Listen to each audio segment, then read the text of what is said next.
Hello students, welcome once again to English classes UP board.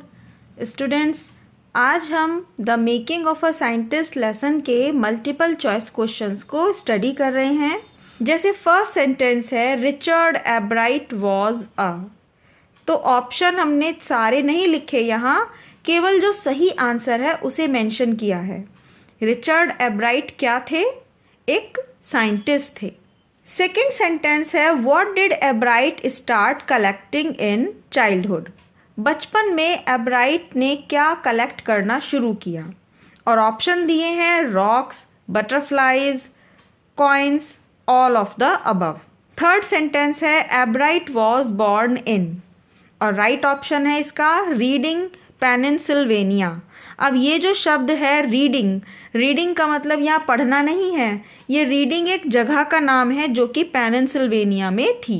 Next is number 4. Ebright realise that the most important thing was required for winning a prize in the science fair was real experiment. Ebright ने realise किया कि सबसे important चीज़ है एक पुरस्कार को जीतने के लिए साइंस मेले में कि हम कोई रियल एक्सपेरिमेंट करके दिखाएं. Next is which butterflies were not eaten by birds. कौन सी तितलियां चिड़ियों के द्वारा नहीं खाई जाती थी? That is monarch. And number 6 is Ebright graduated from Harvard University. Next is topic of Ebright's theory was. Ebright की थ्योरी का टॉपिक क्या था? How cells work. कोशिकाएं कैसे काम करती हैं, ये था एब्राइट की थ्योरी का topic. Next is number 8. Who encouraged एब्राइट in the interest in learning. किसने एब्राइट को प्रोत्साहित किया सीखने के लिए? आंसर इज हिज मदर, उनकी माँ ने. Next is his mother gave him a book. उसकी माँ ने उसको एक किताब दी थी. Number 10 is एब्राइट took part in country fair. एब्राइट ने कौन से कंट्री फेयर में पार्टिसिपेट किया? यहाँ ब्लैंक स्पेस में लिखा जाएगा scientist. Next 11 is who is the writer of the story. इस कहानी के लेखक कौन है the making of a scientist के? आंसर है रॉबर्ट डब्ल्यू पीटरसन. इस स्टोरी को making of a scientist lesson को लिखने वाले कौन है? Robert W Peterson. Next is number 12. It was his fascination for dash, और डैश की जगह आएगा butterflies. That open the world of science to him. उनका तितलियों के प्रति फैसिनेशन, आकर्षण, उनका विज्ञान के जगत में एक रास्ता खोलता है. What age did he invent the theory on how cells work. कोशिकाएं कैसे काम करती हैं, इस चीज़ की खोज इन्होंने कौन सी उम्र में कर ली थी? 22 वर्ष की उम्र में उन्होंने इसकी खोज कर ली थी. Number 14 is what was he fond of in his childhood. बचपन में वे किस चीज़ के शौकीन थे? आंसर है कलेक्टिंग थिंग्स. एब्राइट चीज़ों को कलेक्ट करने के शौकीन थे. And number 15 is how did his mother help him. उनकी माँ ने उनकी कैसी हेल्प की, किस प्रकार से हेल्प की? आंसर है ऑल ऑफ द अबव. ऊपर दिए गए ये सभी ऑप्शन सही हैं.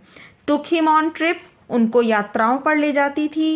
एनकरेज्ड हिम टू लर्न, उन्हें सीखने में एनकरेज करती थी. Bought him telescope and microscope, उनके लिए टेलीस्कोप और माइक्रोस्कोप खरीदे.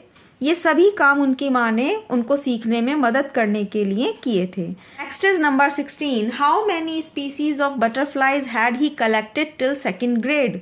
सेकेंड ग्रेड तक आने में उन्होंने कितने प्रकार की बटरफ्लाइज को कलेक्ट कर लिया था?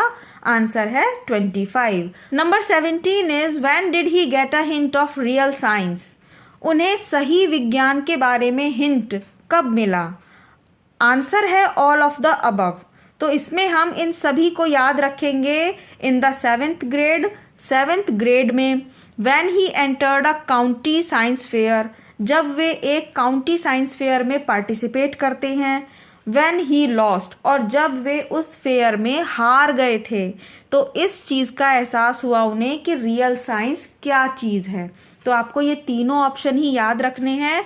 7th grade, county science fair और उनका हार जाना व्हेन ही लॉस्ट। ये आंसर आ जाएगा all of the above. Number 18 is when did he find the cause of a viral disease common among caterpillars. उन्हें कैटरपिलर्स में एक बीमारी का पता कब चला? इन द 8th ग्रेड, जब वे 8th ग्रेड में थे। Next is number 19, dash is the blue print for life. Answer आएगा DNA। DNA is the blue print for life. Number 20 is what did he collect during his childhood. बचपन के दौरान उन्होंने क्या क्या कलेक्ट किया? ये क्वेश्चन रिपीटेड है लेकिन उसी तरीके से है। Coins, rocks, butterflies, all of the above. Number 21 is where did he come from. वे कहाँ से आए थे? Answer is reading. जैसा कि अभी हमने लास्ट टाइम पढ़ा था वो क्वेश्चन, उसमें रीडिंग पेनिसिल्वेनिया लिखा था। तो वो कहाँ से आए थे, कहाँ जन्म हुआ था उनका? Reading. Next is 22, he tried to grow dash in the presence of beetles. Beetles की प्रेजेंस में उन्होंने किस चीज को ग्रो किया? Answer is caterpillar. Next question number 23 है what did he realise was necessary for winning a prize at the fair. उन्होंने ऐसी क्या चीज महसूस की जो जरूरी थी फेयर में प्राइज जीतने के लिए? That is experiment. नंबर 24 है which butterflies were not eaten by birds. कौन सी बटरफ्लाइज चिड़ियों के द्वारा नहीं खाई जाती थी? आंसर है मोनार्क। नेक्स्ट नंबर 25 है where did he graduate from. Answer है हार्वर्ड यूनिवर्सिटी। नंबर 26 है हु डिड ही राइट। उन्होंने किसे लिखा? टू गेट एन आइडिया, एक आइडिया लेने के लिए। For a real science experiment, एक वास्तविक विज्ञान का एक्सपेरिमेंट करने के लिए। तो एब्राइट ने किससे मदद मांगी थी? डॉक्टर फ्रेडरिक ए अर्कहार्ट से। Which book did his mother give him.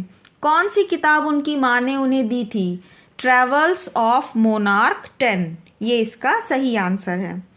Next is number 28, he was an excellent. तो आंसर में आएगा all of the above. Number 29 is dash is the blueprint of life. Answer है DNA। Number 30 is what groundbreaking research did Ebright do. कौन सी जमीन हिला देने वाली, जमीन तोड़ देने वाली रिसर्च एब्राइट ने की थी? Working of DNA। DNA किस प्रकार से काम करता है, इस थ्योरी को, इस रिसर्च को एब्राइट ने बताया था। Next is number 31, who was Ebright's only companion until he started school.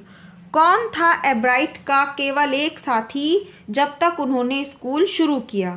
Answer आएगा his mother. Next is number 32, the mother took एब्राइट on trips and brought him. एब्राइट की मदर उन्हें ट्रिप्स पर ले जाती थी और क्या क्या चीज़ें खरीदती थी? ऑप्शन है telescope, microscope, mounting material, all of these. तो हम सभी जानते हैं कि वे उन्हें टेलीस्कोप, माइक्रोस्कोप और माउंटेनिंग की चीज़ें खरीद कर देती थी, इसीलिए आंसर आएगा all of these. Next is number 33, dash species of butterflies were collected by एब्राइट by the time he was in the 2nd grade. 2nd grade में आने पर एब्राइट ने बहुत सारी प्रजातियां तितलियों की कलेक्ट की थी। वो कितनी थी? तो वो टोटल थी 25 species. Number 34 is which book told how monarch butterflies migrate to Central America. किस किताब ने बताया था कि कैसे मोनार्क तितलियां सेंट्रल अमेरिका तक चली गई थी? वो किताब थी the travels of monarch 10। Next is number 35, doctor Frederick A Urquhart belong to university of Toronto. Doctor Frederick, जिनसे एब्राइट ने हेल्प मांगी थी, वो कौन सी यूनिवर्सिटी को बिलोंग करते थे? University of Toronto. 36 is the making of scientist has been written by. ये जो लेसन है मेकिंग ऑफ साइंटिस्ट किसके द्वारा लिखा गया है? Robert W. Peterson. Number 37 is what was the age of Richard H. Ebright when he excited the world of scientists with a new theory on cells. एब्राइट ने जब सेल्स की नई थ्योरी को साइंटिफिक वर्ल्ड में प्रेजेंट किया तो उस समय उनकी एज क्या थी? आंसर है 22 years. Next is, in which magazine was his theory published? कौन सी मैगजीन में उनकी ये थ्योरी पब्लिश हुई? Proceedings of the national academy of science, इस मैगजीन में उनकी ये थ्योरी पब्लिश हुई। नेक्स्ट है, एब्राइट साइंटिफिक करियर स्टार्टेड विद। एब्राइट का वैज्ञानिक करियर किस चीज़ से शुरू हुआ? बटरफ्लाइज से। प्लीज़ इस वीडियो को लाइक करना नहीं भूलिएगा। कंटिन्यू करते हैं सेंटेंस नंबर 40 से। Sentence number 40 is, what did Ebright start to do in kindergarten? Ebright ने किंडरगार्टन में जब वो छोटी क्लासेस में थे क्या करना शुरू किया? टू कलेक्ट बटरफ्लाइज, उन्होंने तितलियां कलेक्ट करना शुरू किया। एब्राइट बिकेम एन ईगर, एब्राइट एक बहुत ही उत्सुक क्या थे? एस्ट्रोनॉमर। एस्ट्रोनॉमर होता है जो तारों को स्टडी करता है टेलीस्कोप से। Number 42 is, in which class was एब्राइट? एब्राइट कौन सी क्लास में थे व्हेन हिज फादर डाइड, जब उनके पिता की मृत्यु हो गई? Ebright was just in 3rd grade, Ebright केवल 3rd ग्रेड में थे। Number 43 is, where did his mother take him? उनकी माताजी उन्हें कहाँ ले जाती थी? On trips. 44 नंबर पर है, in which grade did he enter the county science fair? County science fair में जब उन्होंने एंट्री की थी तो वो कौन से ग्रेड में थे? इन the 7th grade. What was the result of his research? That the gold spot on a monarch pupa produced a hormone necessary for the butterfly's full development. उनके रिसर्च का क्या रिजल्ट था? जो रिसर्च उन्होंने की थी कि गोल्ड स्पॉट जो बने हुए हैं मोनार्क तितलियों पर वो कैसे हार्मोन को प्रेजेंट करते हैं और फिर वो बटरफ्लाई के पूरे डेवलपमेंट के लिए किस प्रकार से ज़रूरी थे। ये जो रिसर्च की थी इसका क्या परिणाम हुआ? He won 1st place in the country fair, उन्हें कंट्री फेयर में पहला स्थान मिला, फर्स्ट प्राइज मिला। And an entry into the international science and engineering fair, और एंट्री मिल गई इंटरनेशनल साइंस और इंजीनियरिंग फेयर में। Next is number 46, due to other interest to Richard Ebright became. Richard Ebright का और भी दूसरी चीज़ों में इंटरेस्ट था, इसीलिए वो क्या बने? A champion debater, public speaker, a good canoeist and an expert photographer. Next number 47 is, who was mister Wearer? Mister Wearer कौन थे? His social studies teacher. And the last one is, how did the book The Travel of Monarch 10 help Richard Ebright?